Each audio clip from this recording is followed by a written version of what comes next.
जय श्री महाकाल शरद भैया। मैं आज फिर से आपको एक किस्सा सुनाना चाहूँगा जो अभी मकर संक्रांति पर हुआ था। बात है 13 जनवरी की। मैं और मेरे दोस्त हम सब लोग एक जगह ड्रिंक पार्टी के लिए सब इकट्ठा हुए थे और हम सब ने पहले बातें की, फिर हमने सबने ड्रिंक किया।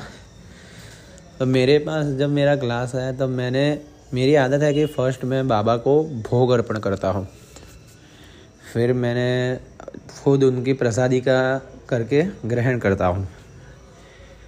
तो मैंने तो अपना क्रम किया।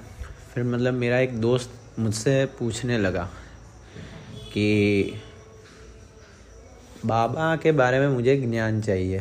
तो मैंने कहा भाई मेरी क्या औकात है कि मैं उस परम पिता के बारे में कुछ बता सकूं। मैं तो कलयुग का एक सामान्य आदमी हूं। मेरा खेल बस इतना ही है कि घर से लेकर शमशान तक की ज़िंदगी है। आखिर में मैं एक मुट्ठी राख का खेल हूं। ये मूर्ति जो मेरे शरीर रूपी मूर्ति है वो तो बाबा ने बनाया है। मैंने कहा फिर भी आप पूछो, जितनी बाबा शक्ति देंगे, जितना सहाय करेंगे बाबा, मैं उतना आपको बताने का प्रयास करूँगा। तो वो कहने लगे कि उन्मत्त भैरव बाबा के बारे में मुझे आप बताओ। मैंने कहा कि भाई उन्मत्त भैरव, उन्मत्त यानी कि संस्कृत में भी देखे तो उन्मत्त का मतलब रहता है पागल, यानी कि वो शिव के उन गणों में आता है जो पागल है, उन्मत्त भैरव। तो मैंने कहा कि आपको उनकी पूजा करनी है, तो उनके पूजा करके आप करना क्या चाहते हो, पहले तो ये बताओ। तो उन्होंने कहा कि मैं उनके प्रति मेरा बहुत आकर्षण है, मैं उनके दर्शन करना चाहता हूँ। मैंने कहा ठीक है, तो आप उनकी पूजा करो एक बालक जानकर। नहीं, हमारे घर में ऐसे एक कोई नन्हा बालक रहता है तो उसकी माँ उसका पालन पोषण कैसे करती है कि सुबह उठता है तो उसे स्नान कराया, खाना खिलाया, दूध पिलाया, फिर रात को सुलाया। ऐसे आप उनकी पूजा करो। आप जब सुबह उठ जाओ तो स्नान आदि करके फिर मंदिर में जाके उनको भी उठाओ, उनको स्नान कराओ, भोग लगाओ, इत्तर लगाओ, धूप दिखाओ, दीप दिखाओ, उनको भोग अर्पण करो, फिर रात को उनको सुलाओ, उनके मंत्रों के जाप करो, फिर उनको सुला दो।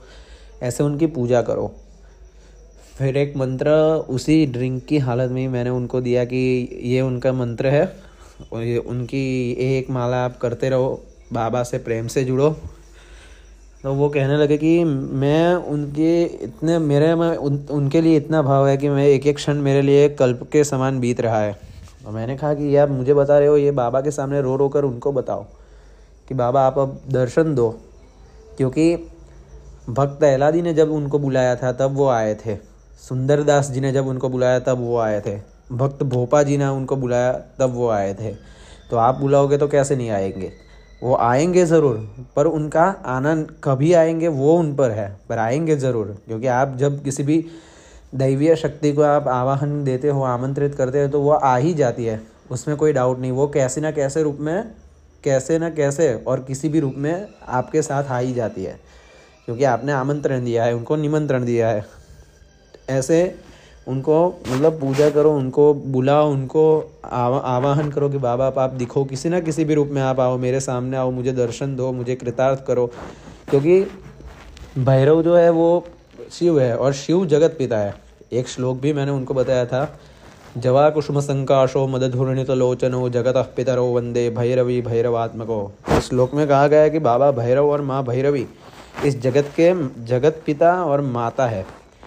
तो जब एक बेटा बुलाएगा तो बाप कैसे नहीं आएगा। फिर जब आप एक पुत्र के रूप में उनका आवाहन करोगे कि हे पिता मुझे आपकी ज़रूर है, आप पधारो, मुझे दर्शन दो, मुझे कृतार्थ करो, तो वो कैसे नहीं आएगा। फिर वो नहीं देखेगा कि मेरा बेटा कितना पापी है, क्या है, कौन है, वो ये नहीं देखेगा। क्योंकि एक बाप को जब अपना बेटा बुलाता है तब वो आ ही जाता है। फिर वो ऐसा चेक नहीं करता कि मेरा बेटा कितना बुरा है, वो आ ही जाता है, क्योंकि वो एक प्रेम से जुड़ा है।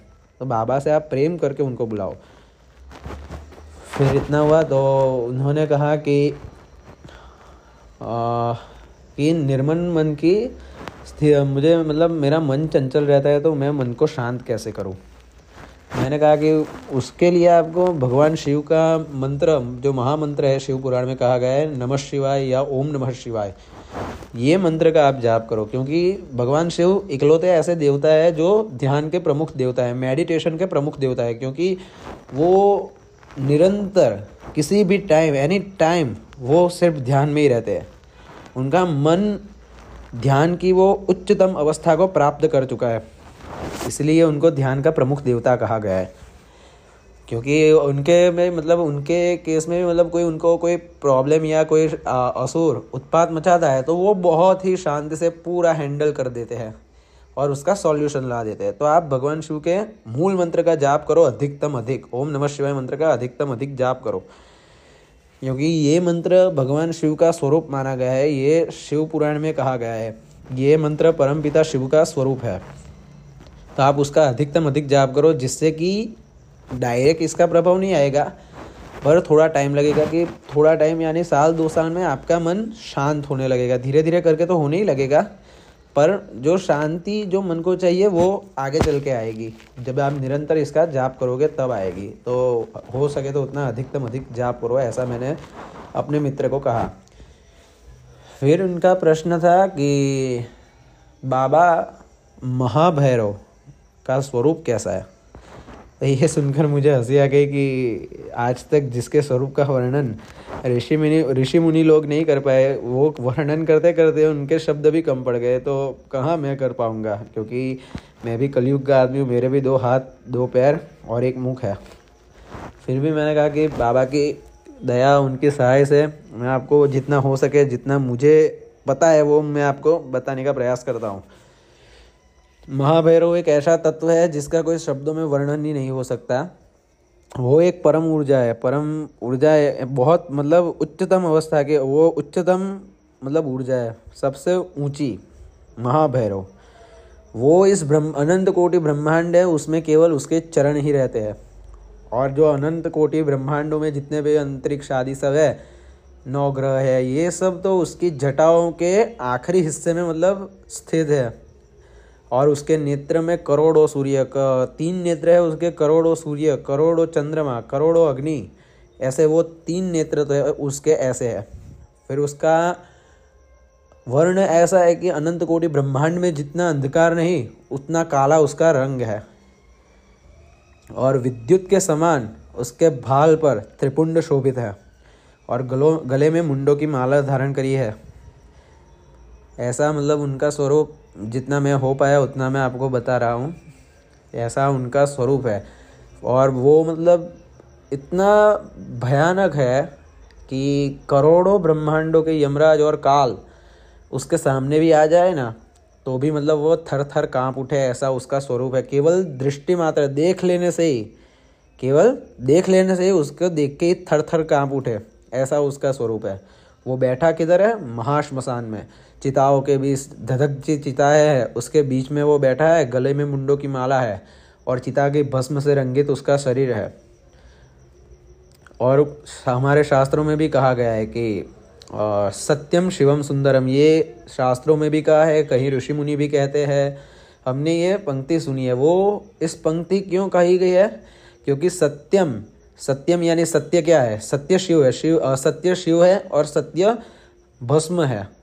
क्योंकि हमारा शरीर जो है वो एक ना एक दिन भस्म में मिश्रित हो जाएगा। हमारा शरीर जब ये काया का हम त्याग करेंगे, हम आत्मा रूपी जो उस परमात्मा के तत्व है, हम ये शरीर का जो त्याग करेंगे, तब हम शमशान में हम भी भस्म ही बन जाएंगे। चाहे हम अमीर हो, गरीब हो, क्या हो, पापी हो, पुण्यात्मा हो, कोई भी हो, हम सबको मिलना एक ही भस्म में है। हम सब भस्म ही है, एक मुट्ठी राख। तो वो सत्य शिव ने, जो शिवम यानी कि शिव ने वो सत्य को धारण, वो राख जो है वो राख अपने शरीर पर धारण कर रखी है, इसलिए सत्यम शिवम। और ऐसा भी उनका स्वरूप, जो सत्य को उसने धारण कर रखा है, इसलिए उसको कहा गया है सत्यम शिवम सुंदरम। इस ब्रह्मांड में उससे सुंदर कोई हो ही नहीं सकता, क्योंकि जिसने अंतिम सत्य को अपने आभूषण के तौर पे अपने शरीर पर लगा रखा है, तो उससे भला सुंदर कौन हो सकता है? करोड़ों मतलब करोड़ों आभूषण हो, सुवर्ण आदि, ये सब भी मतलब अंतिम क्षण में तो भस्म में ही मिलित हो जाएंगे। इसलिए भगवान परम ब्रह्म महाशिव महाभैरव उन्होंने भस्म को आभूषण के तौर पर धारण किया हुआ है, तो इसीलिए उनको कहा गया है सत्यम शिवम सुंदरम। और ये सब भी मैंने जो बोला था वो ड्रिंक की हालत में बोला था, पर बाबा की दया है, बाबा की कृपा है कि मैं इतना भी बोल पाया। बाकी मेरी पर्सनली कोई औकात ही नहीं है कि मैं उनके बारे में कुछ बोल सकूं, क्योंकि मैं भी उनका दास हूँ, उनका पुत्र हूँ। मैं भी कलयुग का आदमी हूँ, पापी हूँ, क्योंकि पुण्य तो हमसे होने से रहा, क्योंकि हम इतने पुण्यशाली आत्मा है ही नहीं। क्योंकि कलयुग में चरण चरण रखते रखते हमारे से पाप होते हैं, तो उनकी सब दया है, उनकी सब देन है। बाकी मैं अपनी वाणी को मतलब इधर ही विराम दूंगा। कुछ मेरे से बोलने में त्रुटि हुई हो तो बाबा और शरद भैया माफ़ करें आप सभी को, और शरद भैया को जय श्री महाकाल।